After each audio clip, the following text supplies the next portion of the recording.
doing? Todo bien? All good? What's happening? Joe Giamportone here at Manta Studios, back with a very interesting interview today, sitting alongside my lovely wife, Ambar.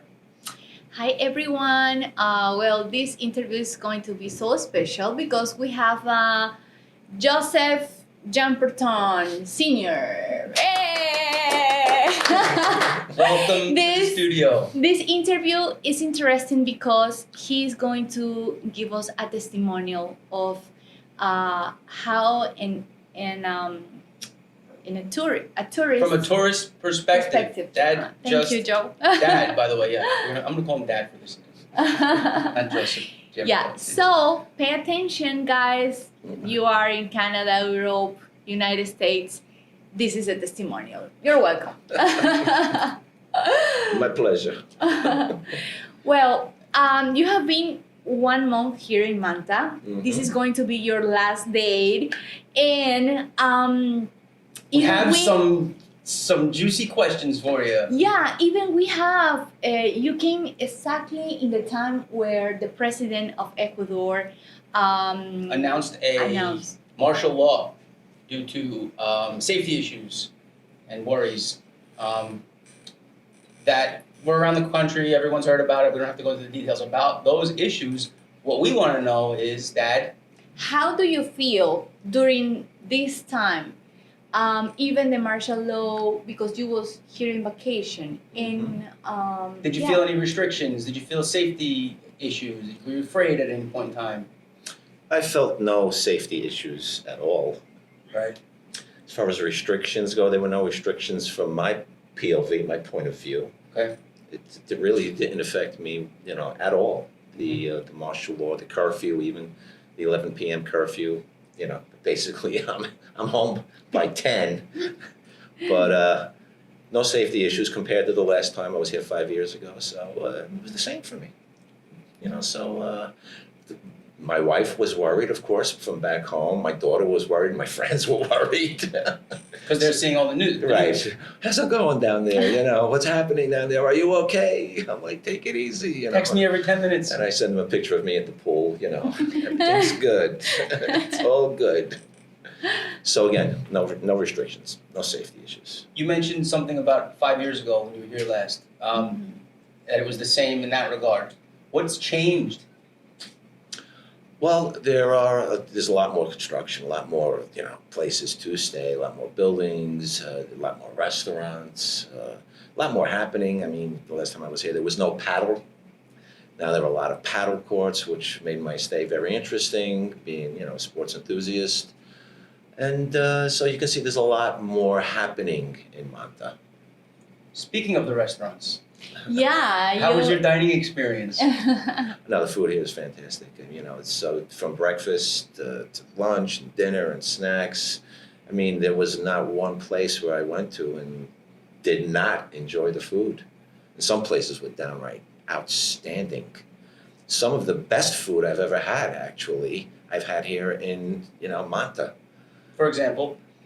Let me see, the best tacos I ever had. Where was that place? That was Chamaco. Oh my God, they were delicious. Absolutely. Best tacos ever. The other night, wasn't in Manta. Where was that? We went to Ayangue. Best pappardelle pasta I've ever had in my life, and I've had a lot of pappardelle. Amber, what is the name of that restaurant? I can never remember. Orishas. Orishas. En Ayangue. Uno de los mejores restaurantes. And we met the owner, an Italian fellow. It was fun. It was fun speaking to him because you could tell that English was his third language, if not even a full. He was barely lingual in English, but you can see I heard him speaking with his Spanish-speaking employees, and in Spanish perfectly well. And he explained to us that he trained them all, and all of the pasta that you were commenting on, all of the pizza that I was commenting on, was handmade by them. He didn't touch. Doesn't touch Absolutely the food. Delicious. Great. And then, of course, there was the breakfasts every day at Dolce Cremoso. This guy fit right into the expat community, just slipped right in the mornings in Dolce Cremoso. And the truth is that you was here 30 days, but we couldn't finish to visit every restaurant here in Manta. Of course not. No. And my last night, we went to a restaurant which was literally, down the block from Riva de Mare, which was where I was staying. And it was fantastic. Humaliwo. Well, right on the water, the ocean, the waves breaking on the rocks right beneath our table. The food was outstanding. Yeah, So. service was very good. Yeah, so Open, this spacious. confirmed that Manta is one of the destinations in the world, in the top 25, Yeah, right? In the world by TripAdvisors. And also, we are knowledge for our delicious food. So Yeah. this is something that I'm proud of. Should be. And it's interesting, I've been here now almost 7 years, going on 8 years, and the growth that I've seen in that regard, like you said, construction, but also restaurants, and just the tourism-centric mentality of the people who are leading the charge in Manta is very noticeable, and it's being noticed by large brands like TripAdvisor, International Living, et cetera, et cetera. What you just said was a recent study that TripAdvisor put out, and they were like the top 25 in so many different categories, and Manta, Ecuador, was like number 22 in top trending destinations in the world. I can see why. And I didn't even mention the food that you cooked. Oh, thank you. At home, some home I'm cooked not a meals. really good cooker, Very delicious. but I surprised him with a special one. What was that? It was like fish stew, no? The mango shrimp the mango salad shrimp salad. with Delicious. avocado. Yeah. It was out of this world. That was right. So we are in a path. We are in a constantly growing Manta. We know that we need to feel some things. What do you think that Manta needs to become like a international destination? Well, it can only, when I look at places that I've been in, my friends at home like to, enjoy going to as vacations.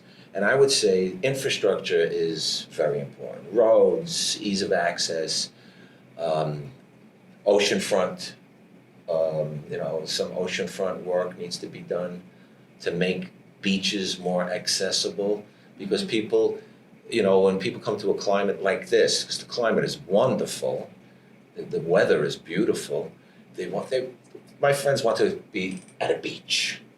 The pool, yes, food, very interesting, sightseeing, they need to do, but they also like access to quality beaches. So, and as a, we've been to several quality beaches, but we had to get in our car and drive 20 minutes or 30 minutes or 40 minutes to go to the beach, which is fine. But sometimes you want to be in a beach town where you can walk to the beach, or you're right on the beach. And so I would say infrastructure as far as roads and access to quality beaches can make Manta, I believe, a more attractive destination for people worldwide. It may be that Manta is the city, and the places like we went to over the weekend, Ayangue, San Lorenzo. even Santa Marianita, which is only 15 minutes away but has a long way to go as regards, like if you contrast Ayangue to Santa Marianita, you have a similar quality beach, but you don't have the restaurants, you don't have the community, No. you don't have the infrastructure.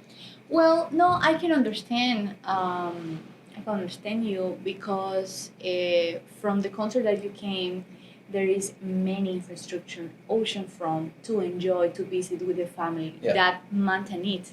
Yeah.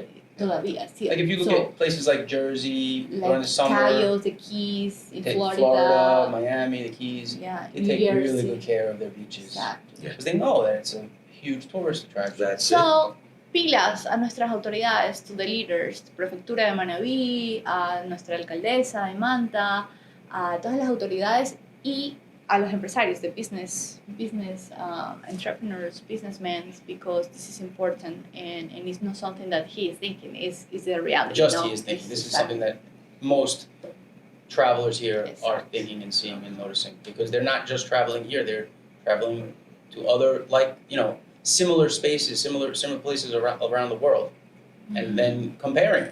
You can't help but compare. A lot of people will not come here because of no access to high quality beaches. Yeah. A lot of people will come here because that's not a priority for them. Right. But for people with high quality beaches, like nice white So sand. yeah, exactly. I was going to say, what are the characteristics of a high quality beach in your mind? Nice white sand, very clean water, some restaurants too. Even if hotels. You want to have a cocktail, hotels. So cleanliness is key. Yeah. Access is key. So you want to be stepping in nice sand, Yeah. and you want clean water. So that is essential. I would put that as, I said it the last time, and I'm saying it again this time. That is So you did say that the last time, I remember, but that was before Agustin Triago became mayor. okay. And then they did do some major work, but you didn't do take many walks in Murcielago this time. No, I did not. So you wouldn't be able to actually say.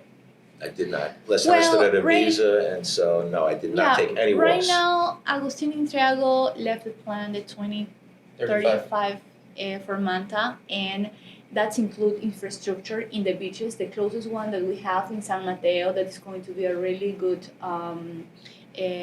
malecón, ¿cómo se dice en English? Boardwalk. And Santa Marinita and other ones. So we're going in that Yeah, that way. Yeah, Takes it's time. going It to takes take time, time, it's but right. of course your suggestions, great. Yeah, and sometimes it's a very rocky coastline here in the city. Mhm. So it's, perhaps it's prohibitive. I don't know. I mean, that's Yeah, when there's a lot of rocks, you can't have the nice sand, soft sand Yeah, experience. right. But when we went to Ayangue, I keep bringing up Ayangue. Sweet.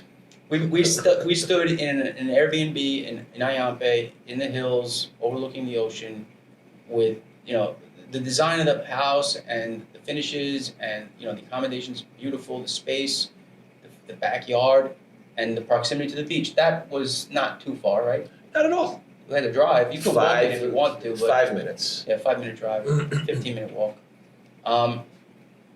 If you were to invest in Ecuador, Mm-hmm. of the places that you've seen in your 2 trips, would it be more like an Ayangue location or would it be more like a Manta location? That's a very difficult question because I like both environments. Okay.